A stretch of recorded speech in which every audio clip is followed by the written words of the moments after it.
Okay, so it's another rainy day at the cottage, and what better time to do some fret work. So this guitar is 19 years old and has not seen the benefits of a good hydration program. So it's a bit warped, and it has developed that classic hump, which occurs right here where the neck wood stops, and then there's a block of wood inside the body. So there's a hump right here. Plus, I seem to have a high fret. The 8th fret, sorry, seems to be a bit high. I don't have a proper tool for measuring that, but I did bring just a little chunk of wood that I know is straight, the side of it anyway.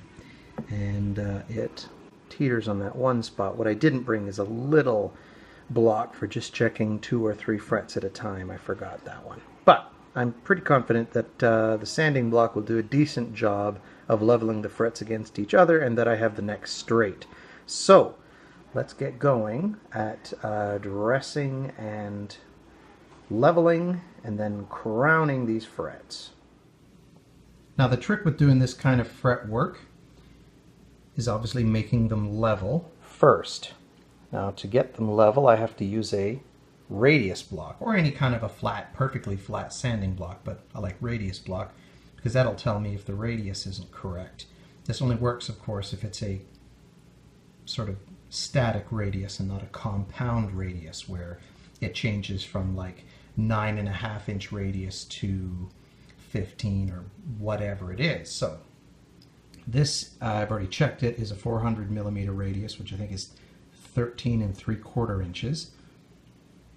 So I'm going to use my radius block now and then continually add these the marker on top of the frets as I gently sand down until I get to a point where all of the frets are sort of getting sanded evenly with every stroke. And then I have to deal with flat spots. Now as you can see, there's a couple of spots like here. That's a popular open chord fret position which gets worn out. Here's some big wide flat spots. So these show where I've had high frets, and then they're followed by a few frets here where the upper strings have been, or frets rather, been worn down a bit, but they're right behind this one, which is the 8th fret. So this is like 8, 7, 6 are all kind of a bit high. I think 8 was the biggest culprit there. And then what I'm seeing near the end here is relatively even wear, except for the very highest frets that do seem to be a little more flat. And that is possibly the product of compound radius, but it's not highly pronounced effect. So I'm going to sand a little more on these, keep adding marker, and then sand down until these sort of black patches that aren't seeing the sandpaper at all get smaller. And then you're dealing with frets that are more evenly radiused. And I've got all the flat spots basically equal across the neck. I've got all these frets leveled, and the ones that were high, which were this hump here, and then around the 8th fret, and 7 and 6 were actually high as well. Now I've got some pretty big flat spots I've got to get rid of. Now I've got fresh marker on all these frets, and this is a store-bought fret crowning file. This is a diamond encrusted. It's got a large radius and a smaller radius. I'm going to go with the large radius, which is appropriate to how wide these frets are. And what this will do is grind some metal off of the, if you like, front and back of the fret, but should still leave a line in the middle where the marker remains untouched. I want that line to get relatively narrow. So I'm going to do a bit with this. This is a 300 grit. It's very coarse, relatively. And then I'm going to move on to one of these, which is my homemade tool. Link to that video is right here. And this is a 1000 grit paper, which is the same paper I have on my homemade radius block. Link to that video is right there. And I want to see just what a horrendous noise that is. But I get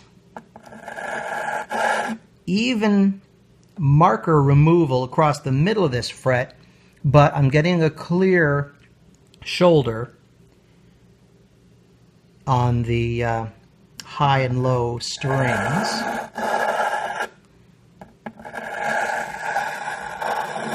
So all this grinding is indicative that I've got quite a bit of polishing to do, which is what the 1000 grit paper is good for.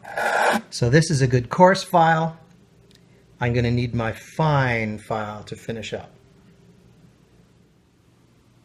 If you've crowned the frets properly, when you're done, you shouldn't see any marker on them. You shouldn't see a line in the middle.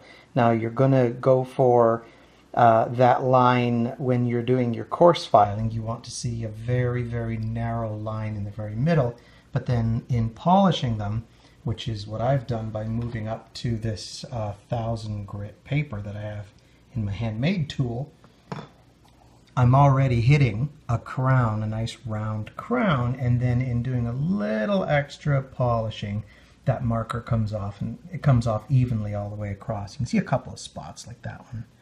Has a bit of a hairline on it, which is fine. It's sort of what you expect from crowning efforts. And the next stage is to move on to superfine steel wool, otherwise known as 4/0 or 0000 steel wool. So this, much like a magic eraser, is going to wear out while I'm using it, and sort of, well, like an eraser. It just sort of wears out. You're going to get debris of this steel wool all over the place. So I'm going to have to do a little more taping, and maybe tape some paper around the guitar so that I don't get metal filings and crap inside the body of the guitar, and just make cleanup a little easier. So you can see what I mean about the mess. This is all metal filings that you're looking at, but it does do a relatively decent job of polishing the frets up.